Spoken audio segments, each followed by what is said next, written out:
زغبر سلامتنا ببزلكم وبصحكم كبرات سمعتي تملكتي إناتنا فورم كمي تصنحكم لكم لمو معلتي إثيوبيا كاب سفرالي خورنعات سمع زلو تصابات حدش معبالة خاب تقراي نسوسان شدشتن معلتتات بزعبا زفشل غزياوي مريحنا جنرال تادس وردم حدش نقافيتات العيلنهم فلي تنتانناتنا فورم سوسان شدشتن معلتي بزي سراح بيرو جنرال تادس وردم حدش حبري ترخيبنا لنا عبك أدامي تصابنا كنسمعكم منام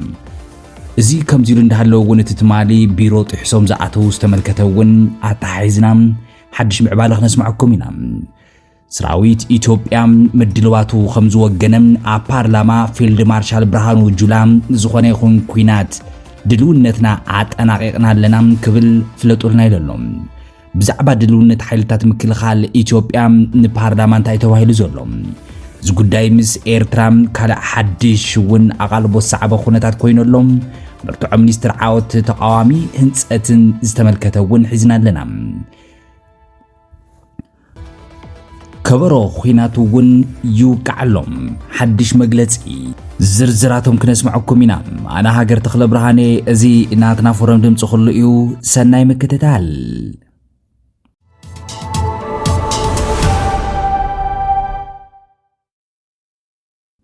اب تግራይ ዝጠፍኡ 66 መዓልትታት ብዛዕባ ዝፈሸለ ግዝያዊ መሪሕነት ጀነራል ታደሰ ወረደ ዝቐረበ ከቢድ ነቐፌታ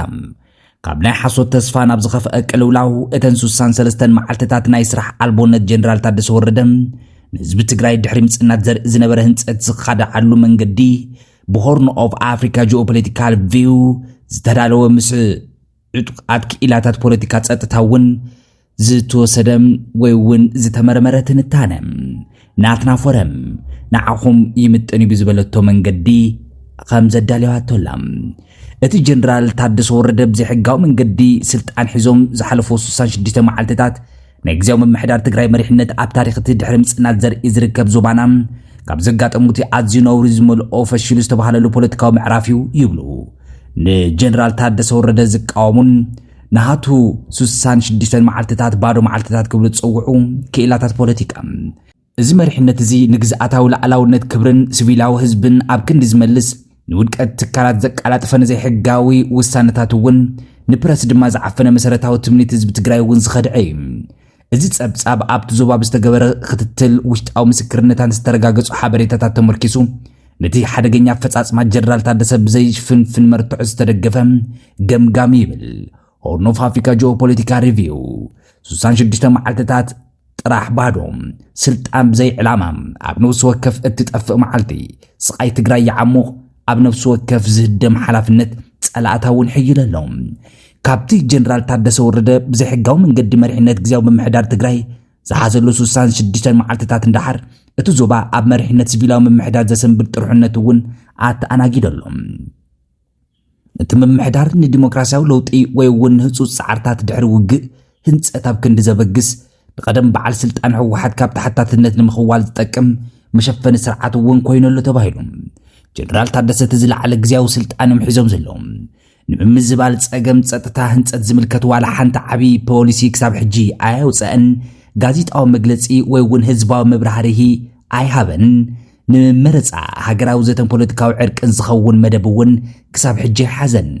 ስለዚ እንታይ ዝገብር ዘሎ 66 መዓልትታት بزي سراح بيرو جنرال تادس ورده زبلو خصتاتو ونلوم وتدراوي مزمزا سيفيلاو من محدار كان دلعلك اند جنا يغزولوم اتي ازي حدغنيا ورشاناي مرحينت تادس وردم اتي طروتا زوصون اب سراح زركم وتدراوي عززتي بوليتيكاوي امونات زطفا حوحات ما اخلاي مبراق اندو تግራይን سيفيلاو ورداو من محدار حيزوم زغصلو زلو زي حغاوي زي قواماون عسرارحاي ازوم بهزب قند لعلق اند تبايلوم تتصوعوا አካላት كنتيباتات حلفت زوباتات دايركترات ورداتاتن كوينوم سرحو زلو طرتنياتات ወይ እውን ኣብ ስራሕ ዘለው ኣዘዝቲ መምላስ ተመዛበልቲ ዝዕንቅፉ ሰብኣዊ ሓገዝና ብኡምናት ሰንሰለቶም ዘላግሱ ዘለው ክንፍታት ብዘይ ሕጋዊ ግብሪ ንምምንጣል መሬት ንሲቪል ህዝቢ ዝምዝምዙ ወታደራዊ ኣዘዝቲ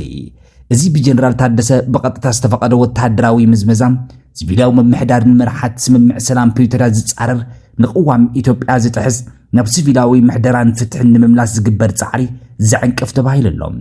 ምምላስ ተመዛበልቲ ግዝኣታዊ ሓድነት ገና ዘይተበፅሐ ሕልሚ ኮይኖሎም ግዜያዊ ምምሕዳር ትግራይ ኣብ ትሕቲ መሪሕነት ታደሰ ኣህጉራዊ ፀቕጢ እንዳሃለዎም ኣብ ዝስዕብ መድያት ዝኾኑ ይኹን ዝዕቀን ዓወት እውን የመዝገበን ብፈቃደኝነት ብኽብርን ብውሑስን መንገዲ ምምላስ 100 ኣሽሓት ተመዛበልቲ ብፍላይ ኣብ ምዕራብ ትግራይ ራያን ከፊል ሮብን ዝርከብ ብኤርትራ ኣምሓራ ተታሒዙ ዘሎ መሬታት እውን ምምላስ ምስ ፌደራል መንግስቲ ኢትዮጵያ ብምትሕብባር ንዶባትን ውሕስነት ዝምልከት ወሓስ ምትግባር እዚ ውድቀት እዚ ንህዝቢ ትግራይ ኣብ ማዓስከራት ብዘይ ተስፋ መሬትን ፍትሕን ራሓሪሕዎ ኣሎ እምበር እዚ ኮይኑ እናሃለወ እዩ ትማሊ ቁጣዕ ተመዛበልቲ መቐለም ንቤት ፅሕፈት ፕሬዚደንት ጀነራል ታደሰ ወረደ ጥሒሶም ዝኣቶም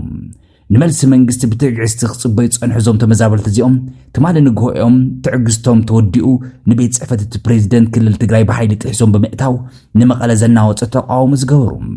ኣብዚ እናትና ፎረም ካብ እሙናት ምንጭታት እውን ካብ ላዕለዎት ኣመራርሓ ሰራዊት እውን ዝረኸበቶ ፅፁይ ሓበሬታ ከም ዘረጋግጾ እቲ ዝነበረ ናዕቢ ሰራዊት ትግራይ ብውሕሉል ኣተኣላልያ ምንም ነገር ከይተፈጸመ ብዝገርም ኣተኣላልያ ከም ዝኣለዮ ዝገርም ተባሂሉሎ ኣሎ እዚ ኣሰራርሓ እዚ ሰራዊት ትግራይ ክሳብ ክንደይናይ ብቕዓት ከም ዘለዎም ኣብ ውሽጢ ከተማ ኮይኑ እውን ዝሰርሖ ኣተኣላልያ ፀገም እውን ይበል ዘብል ኮይኑ ኣሎ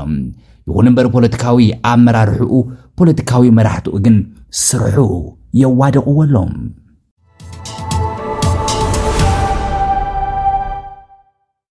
መንግስቲ ኢትዮጵያ ንኹናት ዘለዎ ምድላው ቃጠናቂቁም ንዝኾነ ይኹን ኩናት ምላሽ ዝህብ ሰራዊት ኣዳሊልና ኣለና ፊልድ ማርሻል ብርሃኑ ጁላ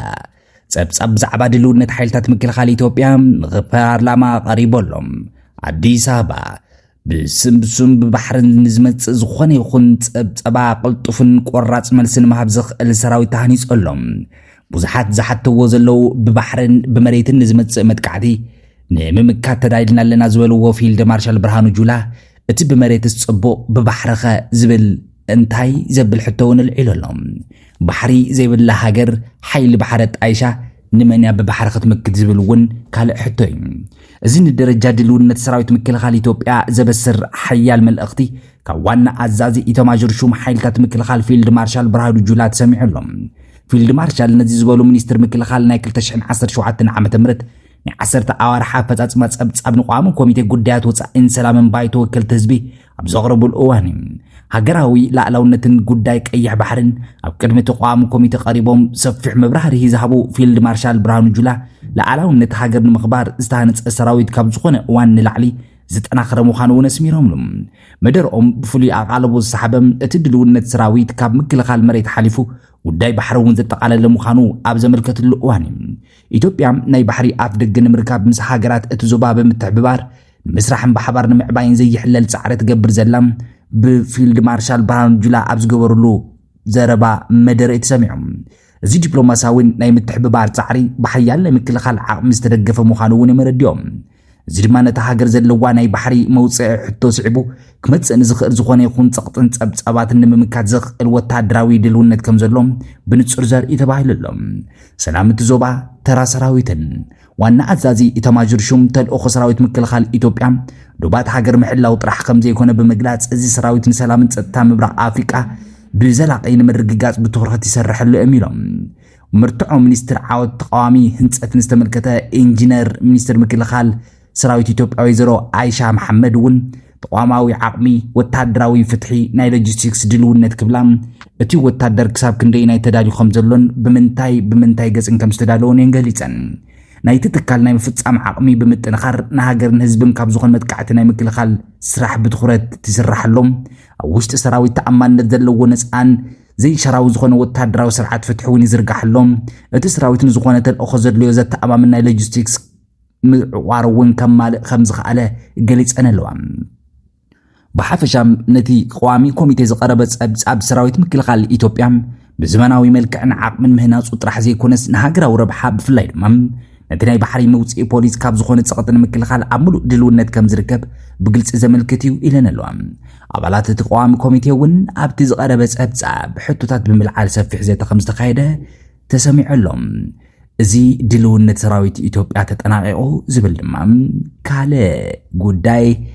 ወጥሪ ቀርኒ ኣፍሪቃ ኢትዮጵያን ኤርትራን እውን ናብ ካልእ ደረጃ ክበቢልዎ ኣሎም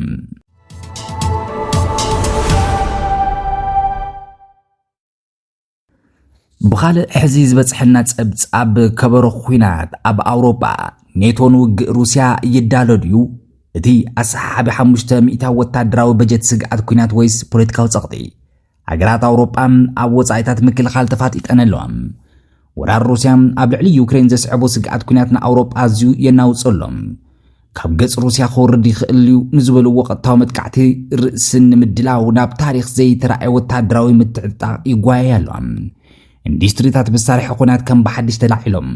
መኽዝናት ድማ ይመልአሎም ነዚ ናይ ስንባደ ስምዒት ስዒቡ ኣባላት ውድብ ሰሜን ኣትላንቲክ ኔቶ ወታደራዊ ወጻኢን ካብ ጠቕላላ ውሽጣዊ ፍርያት ሃገረን ጂዲፒ ናብታ ኣዝዩ ሰሓባዊ ዝኾነ 500ዊ ካብ ዝበልኦ ዝቐረበ ጻውዒት ኣብ ውሽጢ እቲ ውድብ ከቢድ ውጥረት ፈጢሮሎም እቲ ኣሰሓቢ ዕላማ ዝተባህለ 500ዊ ውሽጣዊ ውጥረት ኔቶ እንታይ እቲ ንዓመታት ዘካትዕ ዝነበረ ናይ 200 ወጻኢ ምክልኻል ገና ኣብ ብዙሓት ሃገራት ከተተግበረ ሕጂ ብጸቕጢ ሕብራት መንግስታት ኣሜሪካ ዝቐረበ ሓድሽ ናይ 500ዊ ዕላማ መብዛሕትአን ሃገራት ኣውሮፓ ከም ከቢድ ጸቕጢ ተራእየሎም ሚኒስትር ምክልኻል ብሓፈሻ እኳ እንተተስማዕምዑ እንተተገባብርኡ ግን ወረር ኣተገባብርኡ ግን መረረት ፍልልያት ሓሳብ ኣልዒሎም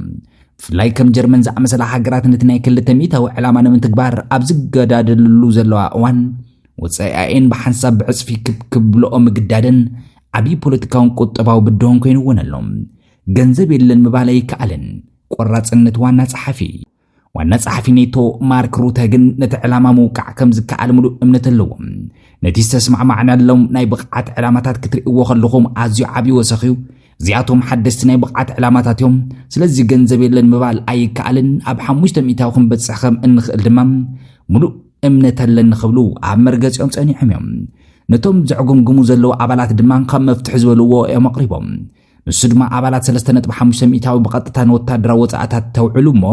እቲ ዝተረፈ 1.500ዊ ድማ ጸጥታ ዝተኣሳሰሩ ጉዳያት ከም ሳይበራዊ ጸጥታ ወሳኒ ትሕተ ቅርጽታት ምክልኻል ክተውዕልዎ ትኽእሉ ኢኹም ዝብሉ እዮም ኣማራጺ ዘቕረቡ ናይ ጀርመንን ኔዘርላንድን ርእሰ ቃንዛ ድማ እዚ ሓድሽ ዕላማ ንብዙሓት ሃገራት ናይ ኣሃድ ጸወታ ጥራሕ ዘይኮነስ ናይ ሓቂ ርእሰ ቃንዛ ከይኸውን እውን እዩ ኔዘርላንድስ ነቲ ዝተቐመጠ ዕላማ ንምውቃዕ ኣብ ዓመት ተወሳኺ 19 ቢልዮን ዩሮ ከም ዘድልያ ኣፍሊጣ ጀርመን ጸገም ካብ ገንዘብ ንላዕሊ ሚኒስትር ምክልኻላ ቦሪስ ፒትሮስ ጀርመን ኣብ ዝእዋን እዚ ዕላማ እዚ ናይ ዝምውቃዕ ዓቕሚ የብላን ክብሉ ብግልፂ እዮም ተዛሪቦም ሚኒስትሩ ወሲኾም ካብ 50,000 ክሳብ 60,000 ተወሳኺ ወታደራት የድሉ ኢና ንሶም እንዕልመሉ ትሕተ ቅርፂ ግን ኣብ ዝእዋን እዚ የብልናን ስለዚ ፈለማ ዓቕምና ክንሃንፅ ኣለና ብምባል ናይ ሃገሮም ድሩትነት የመረዲኦም እቲ ስግኣት ኩናት ሓቂ ድዩ እቲ ሕቶ እዩ ዋና ጸሓፊ ኔቶ ማርክ ሩተ እዚ ኩሉ ምድላው ናይ ቅምዝምዝ ዘይኮነስ ናይ ህልውና ጉዳይ ምዃኑ ደጊሞም ተዛሪቦም ከምቲ ንሶም ዝብልዎ ኣብ ሸነኽ ሩስያ ዝወረደ መጥቃዕቲ ኣብ ውሽጢ ዝመጽእ 5 ክሳብ 7 ዓመታት ከጋጥም ይኽእል እዩ ይኹን እምበር እዚ ስግኣት ኩናት ኣብ ኩለን ኣባላት ኔቶ ተቐባልነት ይረኸበን ተቃውሞ ገለ ኣባላት ነቲ ስግኣት ከም ዝተጋነነ ዝርእይዎ ዘለው ኣብ ብዙሓት ሃገራት ኣውሮፓ እውን ህዝቢ ገንዘብና ንትምህርቲ ጥዕና ነበር ንምክልኻል ኣይንውዕልን ብምባል ተቃውሞኦም ይቃልሐሎም ምላሽ ሩስያ ብወገና ነዚ ኩሉ ናይ ምድላዋት ጻውዒት ብዕላማ ዝዝርዕ ምልዓል ኩናት ኢላ ኣቃሊላቶላ ኣብ መወዳእታ ኣውሮፓ ኣብ መንጎ ስግኣት ኩናት ከቢድ ቁጠባዊ ጸቕጢ ተሸኺላ ኣብ ውጥረት ትርከብ ከበሮ ኩናት ኣብ ዝስማዕሉ ዘሎ እዋን እቲ ሕቶ ናይ 500ዊ ውጽኢታት ምክልኻል ሓድነት ኔቶ ካብ ዝኾነ ይኹን እዋን ንላዕሊ ይፍትነሎም ባርከስ ክቡራት ሰማዕቲ ተመልከቲ ናትና ፎረም ንሎም ዝሓዘናዮም ሓጸርቲ እዋናዊ ዳህሳስ ሓበሬታን ትንታነን ናትና ፎረም ዘምሰማዕኹም ይመስል ነይሮም ቀጻሊ ብኻልእ ሓድሽ ዜና ዳህሳስ ሓበሬታ ክንምለስ ኢና ኣብ ሕድሕ ዜናታትና ዘለኩም ርእቶ እውን ሃቡና ክሳብ ሻኡ ሰላም